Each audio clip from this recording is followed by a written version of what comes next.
Oxon 3 Comunicación Natural. Toyota. Renfe. Nuevo Espacio Elite. San Miguel. Coca-Cola. Universidad de Oviedo. Acción Cultural Española. El Ayuntamiento de Gijón y el Gobierno del Principado de Asturias. Patrocinan la 37ª edición de la Semana Negra.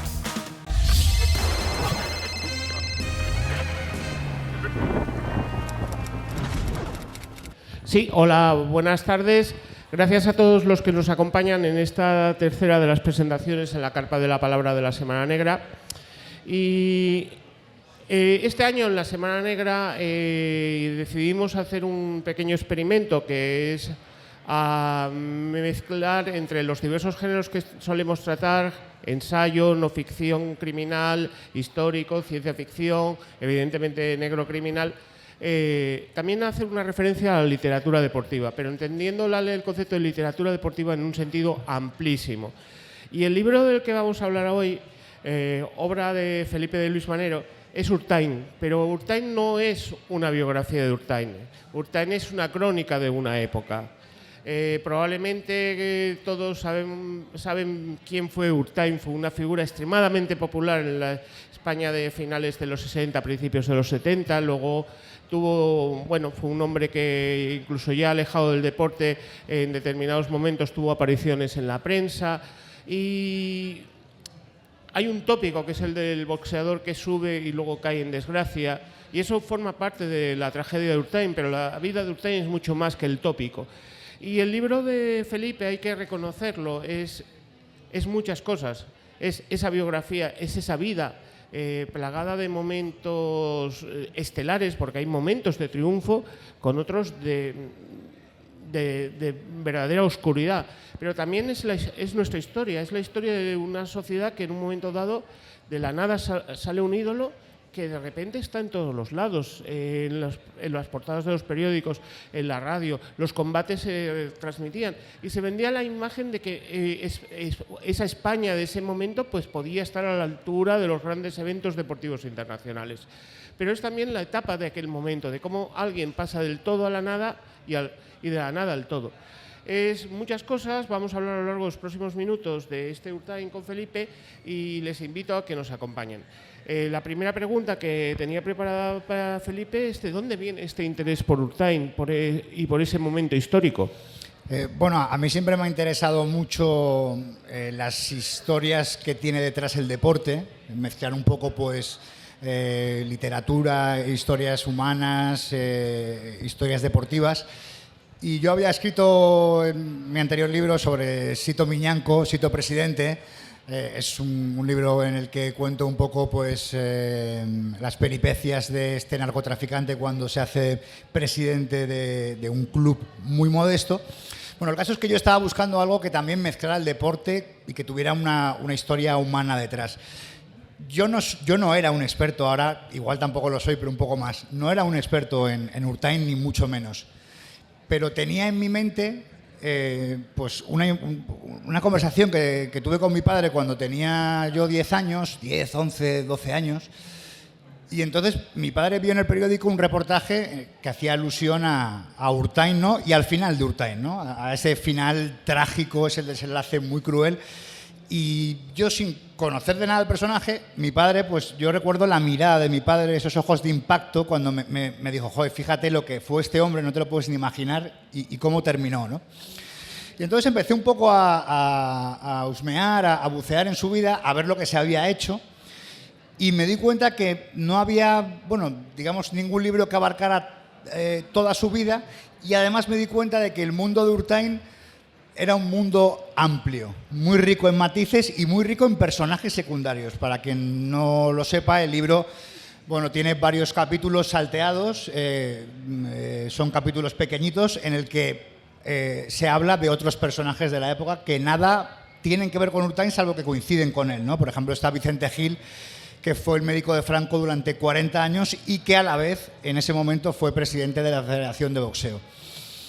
Y luego, aparte de todo esto, también me interesaba que, claro, es complicado hablar de Urtain sin caer en tópicos, porque la historia de Urtain reúne a todos los tópicos que te podías imaginar en una película oscura de boxeo, vamos, en los años, aquí hablamos 70, pero años 50, 40 en Estados Unidos, pues es que el ascenso más inexplicable y la caída muy, muy cruel que tiene Urtain le hacen ser un héroe de tragedia griega prácticamente. Y para esta crónica, que sí que es una crónica así medio novelada, también con capítulos como de cuenta atrás, siempre pendientes de cuándo va a llegar el momento en el que él muera, ¿no? Que eso, bueno, me hizo gracia en un momento dado, pues pensar que al final siempre estamos inmersos en esa cuenta atrás. Nosotros, lo sepamos o no, estamos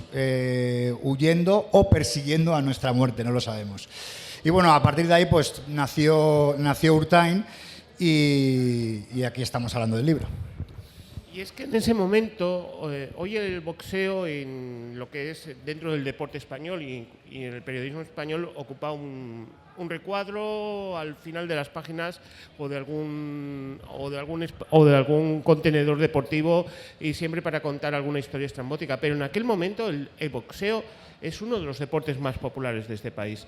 Y es evidente que el franquismo intenta utilizarlo del mismo modo que había utilizado el fútbol o el ciclismo o otros acontecimientos deportivos.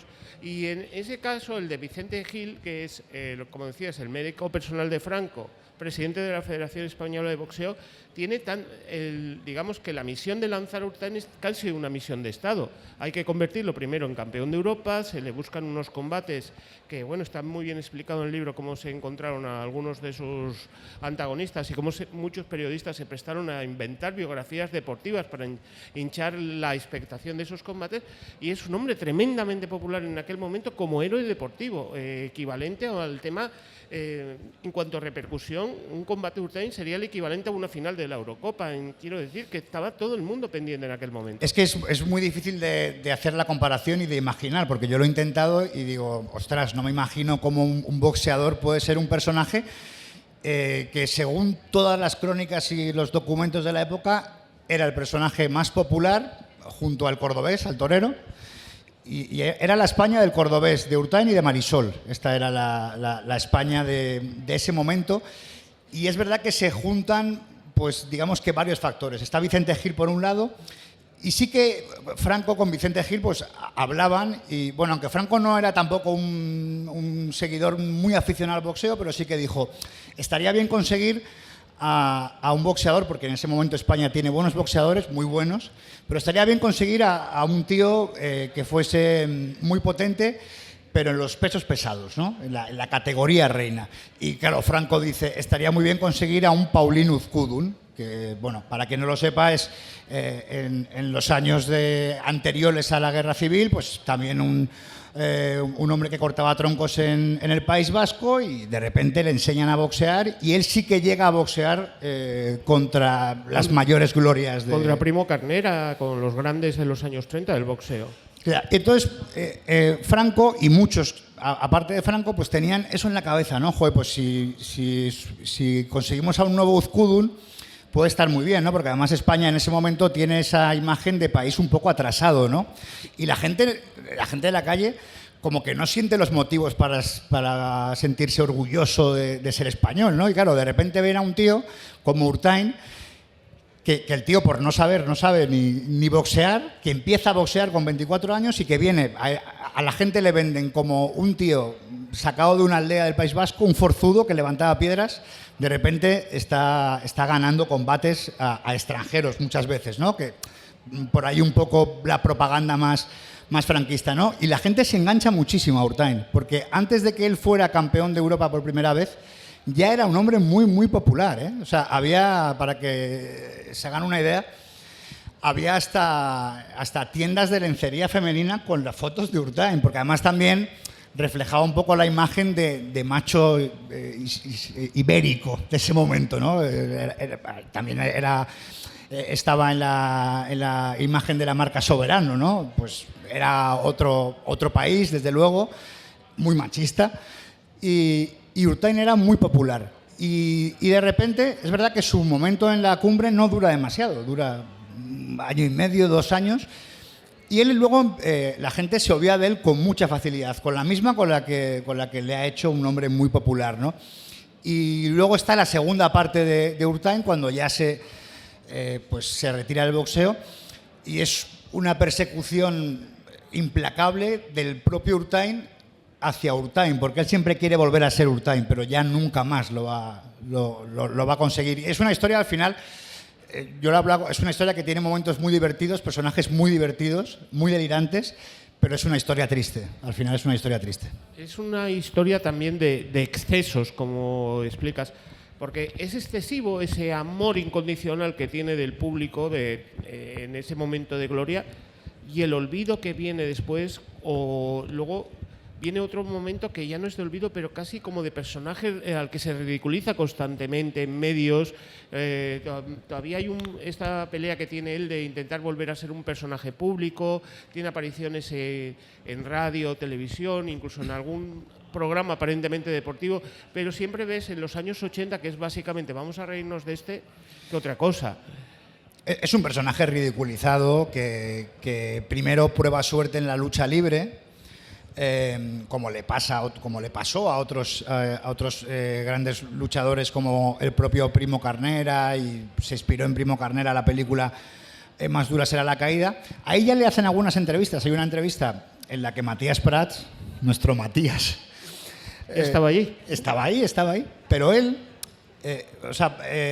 para cerciorarnos o para hacernos una idea de cómo era la imagen de Urtain en ese momento, él va a verle después de un combate de lucha libre y Matías Prats le dice: oye, José Manuel, perdona que te diga, pero tú estás gordo, ¿no?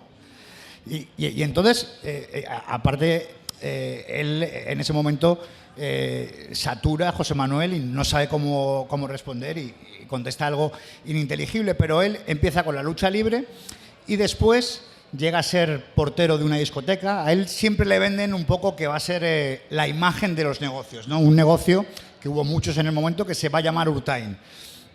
Pero al final, en esa discoteca de Burgos, él era el portero de la discoteca y había muchos chavales que se reían de él ya, que le decían: oye, tú no has sido nadie, ¿no? Además es que él lo contaba en las entrevistas, ¿no? Me dice: no, joder, a veces pues me llaman, me dicen que soy un mierda, que nunca he sido nadie. Y entonces él sigue buscando ser un empresario de éxito, tener un negocio con éxito hasta el fin de sus días. Tiene un restaurante, participa en varios negocios hosteleros, participa con su hermano en un restaurante en Andalucía y después se va a Madrid. Todos los restaurantes se llaman Urtain, se va a Madrid y realmente lo que termina siendo él, pues alguien que estorba, porque él ya tiene un problema muy serio con el alcohol y él con la clientela, digamos que muchas veces pues tiene problemas, tiene conflictos.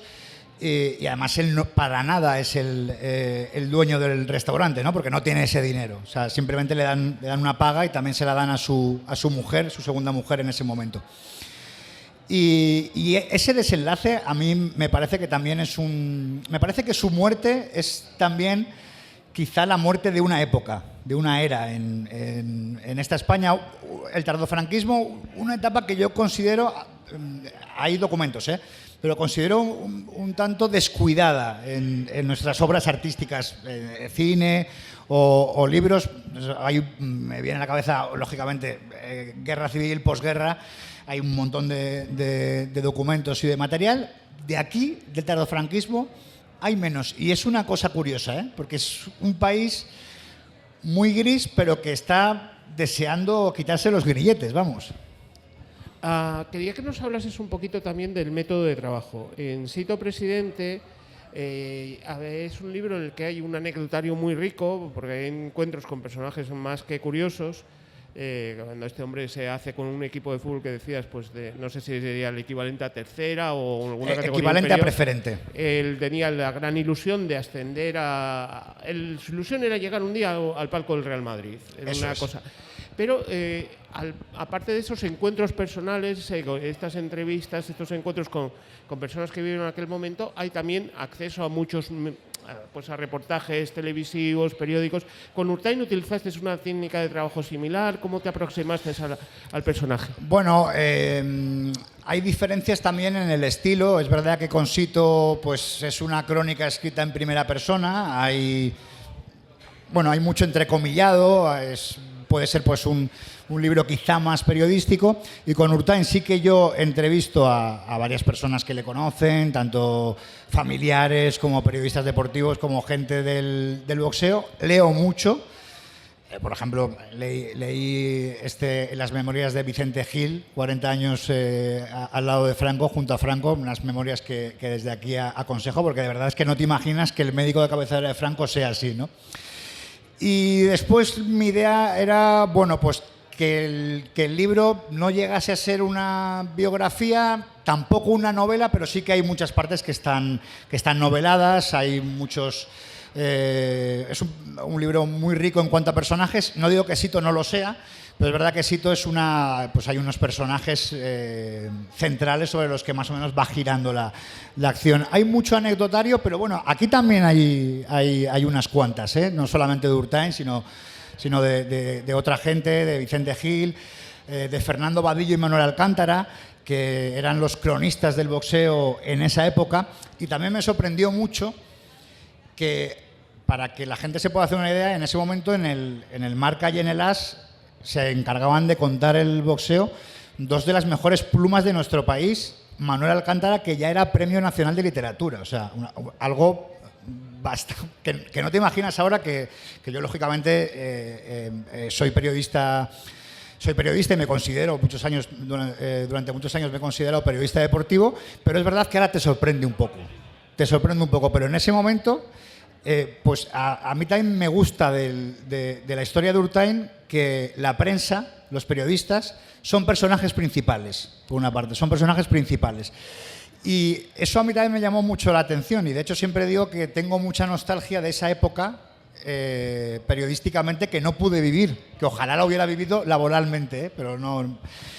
Y bueno, pues no sé si he respondido o no a tu pregunta, sí, pero es un método parecido, pero quizá a la hora de ejecutar, de ponerlo en práctica, pues intenté ser un poco diferente. Y hay un tema que es el boxeo por sí. Urtain, como bien dices, nunca fue boxeador. Es un señor al que le sacan, le llevan a Madrid, se cocinan unos combates. Él nunca llega a ser un boxeador. Muy al final un tiene poco unas ya herramientas, tiene un físico potente, pero claro, coincide en una época hay una época precedente que es José Legrá, luego está claro, luego viene Alfredo Evangelista, que claro que ellos son deportistas. Pedro Carrasco, incluso Miguel Velázquez. Pedro Carrasco, que fue un peleador estupendo. Lo que pasa es y alcanzaron un reconocimiento deportivo. Ellos sí que triunfan deportivamente y son personajes populares, pero no llegan a alcanzar el nivel de popularidad de Urtain pero ni de lejos.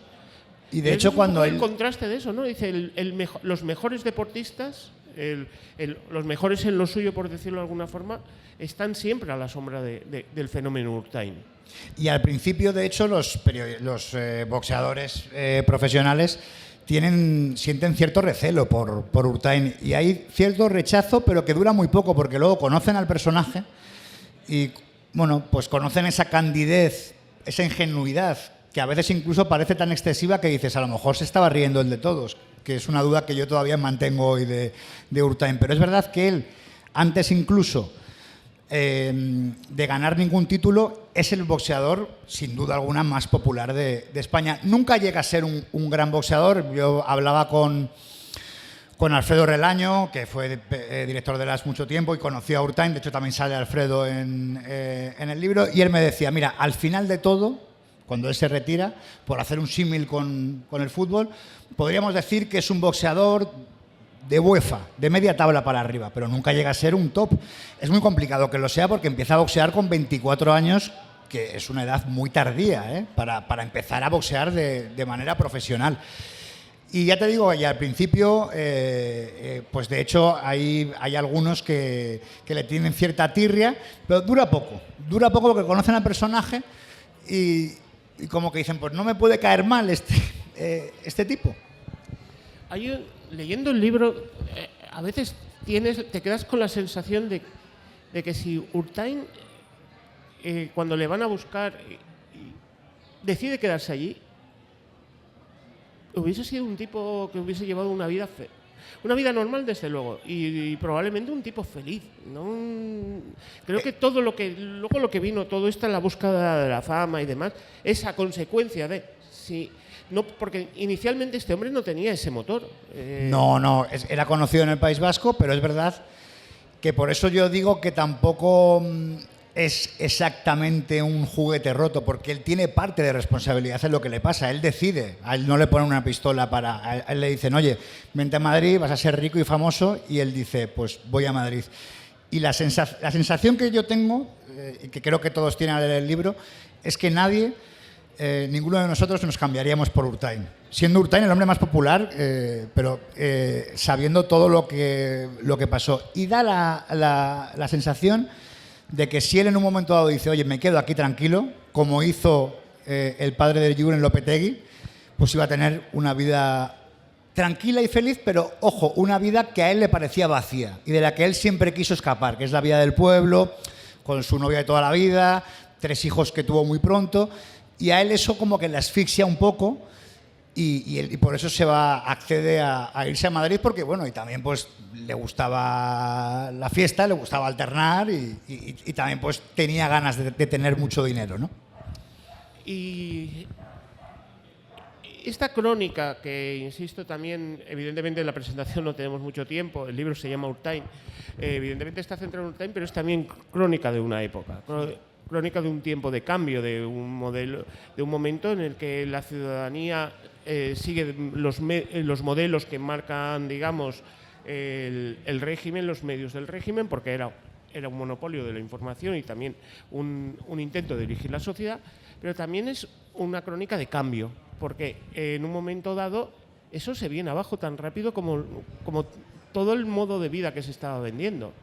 Se habla de una aparente modernización del país, de que todos somos los mejores de Europa o estamos al mismo nivel que ellos, y al mismo tiempo cae el mito Urtain y es también como coincide con un momento de necesidad de cambio de la sociedad española, diciendo, por aquí no puede esto aguantar mucho más. Sí, es verdad que es lo que decía antes, ¿no? Era un país en ese momento gris, pero que estaba deseando llegar ya al color, ¿no? Y tener color. Es una época, por ejemplo, el nacimiento de una parte de la bohemia madrileña o española. Por ejemplo, son las noches en las que Manuel Alcántara conoce a José Luis Garci, cuando Garci todavía, obviamente, no es un hombre muy reconocido, pero y luego también es una época en la que el dictador, y yo creo que eso se refleja bien en el libro, el dictador es un hombre de 70 y pico años y es un hombre que está más cercano a ser un anciano que da la mano, que hace pasamanos en el Palacio del Pardo,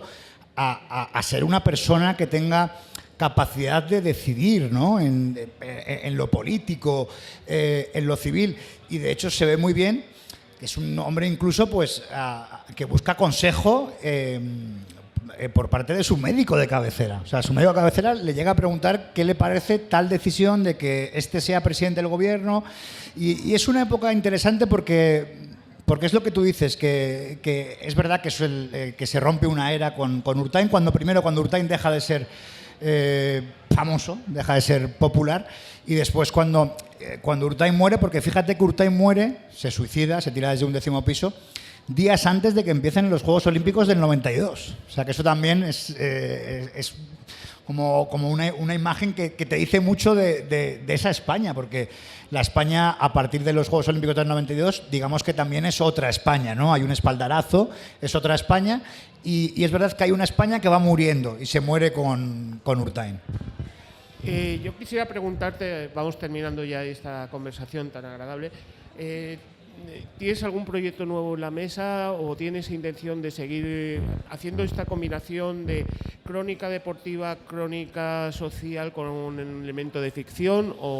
Pues ahora mismo, si te digo la verdad, estoy más metido en proyectos de ficción, estoy explorando la ficción, ya tengo una novela terminada. Estamos, bueno, los procesos de publicación son arduos y largos, pero bueno, ya se está moviendo. Y de momento tenía pensado, a excepción de lo autobiográfico, dejar un poco la realidad. O sea, no me voy ha sido Sito, ha sido Urtain, no me voy a meter ahora con un tercero, de momento no. No lo descarto en el futuro, pero ahora sí que estoy explorando un poco más la ficción y ojalá dentro de algún año pueda estar aquí en la Semana Negra por una obra de ficción. Pues a la espera que... me indica que nos quedan 5 minutos, con lo cual nos queda un poquito más de tiempo. Y yo quisiera que hablásemos de las mujeres de Urtain. Urtain es, como dices, alguien que busca, en un momento dado, llega a Madrid, vive la noche, vive la fiesta, pero al mismo tiempo... Se busca también vincularse con una persona que le arrope, que le dé cariño, y sobre todo su última pareja es aparentemente es quien, digamos, tuvo que recoger todos los pedazos rotos del personaje, la que tuvo que... Ya era un hombre frágil. Más oscura, ¿no? Era un hombre frágil, que es verdad que siempre fue mujeriego, pero digamos que ya él viene... tocado porque, entre comillas, que esto daría para un debate, él abandona a su primera familia, a su primera mujer y sus 3 hijos, él se va a Madrid, ellos no le acompañan. Hay uno de ellos, el mayor, es decir, el primer hijo que tiene, que llega un momento en que repudia al padre. Y dice, cuando le preguntan por Urtain, dice, yo no conozco a ese señor, desde luego no es mi padre. Y eso se mantiene siempre. Y él, aquí en Madrid, aunque tenga muchas aventuras con muchas mujeres, pues él tiene la salvaje soledad, la sufre la salvaje soledad del famoso, del hombre más famoso del mundo, ¿no? Que de hecho creo que le dan en un momento dado ese galardón, ¿no? El hombre más popular del momento. Y luego llega a su casa y se encuentra solo. Encuentra a Marisa, que a Marisa la encuentra en su etapa final de boxeador, y Marisa sí que consigue lo que también en un momento dado logra Anchoni, su hermana pequeña. Con su hermana pequeña también tiene un vínculo muy especial, y son personas que lo cuidan, que están preocupadas del derroche del dinero, de con quién se junta, con quién no. Es verdad que tampoco son personas que al final pueden parar la decadencia en la que se frena Urtain, y de hecho cuando él llega al momento del suicidio, 15 días antes hay un elemento clave, ¿no? Que Marisa y sus 2 hijos, digamos su segunda pareja y sus 2 nuevos hijos, pues se van de la casa porque él tiene un problema de alcoholismo severo, y le dice Marisa que es inaguantable la convivencia con él, y que en principio se separa. Es verdad que le dice, bueno, a lo mejor no es definitivo, a ver si tú solo te entonas o si te ves capaz de irte a un sitio a que te ayuden, tal cual. Pero es verdad que él en esos 15 días yo creo que ya empieza a rumiar demasiado. También busca dinero, cash para un negocio. Llega a intentar quedar con el manager del Poli Díaz, no lo consigue. Llama a mucha gente de la época, tampoco no consigue que le den dinero, y bueno, al final pues termina sufriendo este desenlace tan cruel, como decimos. Es que probablemente esos pasajes finales de la vida de Urtain en el libro están retratados también de una forma realmente angustiosa. Es un hombre al que se le van cerrando todas las puertas. Es curioso cuando este hombre, en la más absoluta de las soledades, intenta llamar, y al que antes, como decías, al que todo el mundo quería hacerse la foto con él, todo el mundo quería abrazarle, darle la mano, nadie le responde, salvo unos pocos íntimos. Y bueno, es ese momento, como bien dices también, de cambio de esta sociedad. Es un viaje del héroe que no llega a culminar triunfalmente, porque este hombre viene de la nada, triunfa, se enfrenta a un gran desafío, y se supone que, siguiendo la teoría, debería de triunfar al final, sobreponerse y haber aprendido algo sobre sí mismo. En cambio, la crónica de Urtain es esa, la de esa caída, y ya no hay una segunda oportunidad. No, es que la caída es brutal, ¿no? Y de ahí que siempre se compare, ya digo, a la historia de Urtain con la historia de la película Más dura será la caída, que es una película del año 56, o sea, muy anterior a a Urtain, pero es verdad que su vida es trágica, su vida también es la de la derrota, y yo creo que a lo mejor la derrota que es más dolorosa, ¿no? Porque es la derrota que viene después del gran triunfo, ¿no? El gran triunfo que tú te esperas que bueno, como tú dices, pues que este hombre vaya solo para arriba y que pueda ser, quién sabe, ¿no? Campeón del mundo. Pero él, por ejemplo, intenta pelear en Estados Unidos y le sale muy mal. Porque igual que Pauline Uzkudun sí que tuvo, en un momento dado, un nivel muy alto, Urtain no lo tiene, ¿no? Y ya digo, después yo creo que él persigue a ese fantasma suyo, persigue esa fama, esa popularidad y nunca llega a atraparla. Bueno, y ahora sí que llegamos al final de esta presentación, no sin antes recordarles que estará firmando ejemplares en la mesa que está ahí al fondo. Urtain es un libro excelente. No solo es una crónica, insisto, sobre uno de los héroes deportivos de este país y sobre una persona trágica, pero es un libro más allá del tópico. Es crónica de aquella época, es un libro de quienes acompañaron a Urtain, quienes fueron sus amigos, sus amantes, pero también quienes se aprovecharon de él. Y es también un libro en el que de alguna forma todos los que tenemos una cierta edad nos vamos a sentir representados, o por lo menos vamos a tener algunos elementos sentimentales o nostálgicos y también de curiosidad. Y sobre todo es un libro excelentemente bien escrito. Quiero agradecerle personalmente a Felipe que haya venido a esta Semana Negra, que nos haya enriquecido con la aportación de este libro, y a todos, pues eso, recomendárselo y aprovechar que ya que está Felipe aquí, pues acudan al puesto de venta y que Felipe se lo dedique. Muchísimas gracias por acompañarnos en esta Semana Negra. Un placer. Oxon 3 Comunicación Natural. Toyota. Renfe. Nuevo Espacio Elite. San Miguel. Coca-Cola. Universidad de Oviedo. Acción Cultural Española. El Ayuntamiento de Gijón y el Gobierno del Principado de Asturias. Patrocinan la 37ª edición de la Semana Negra.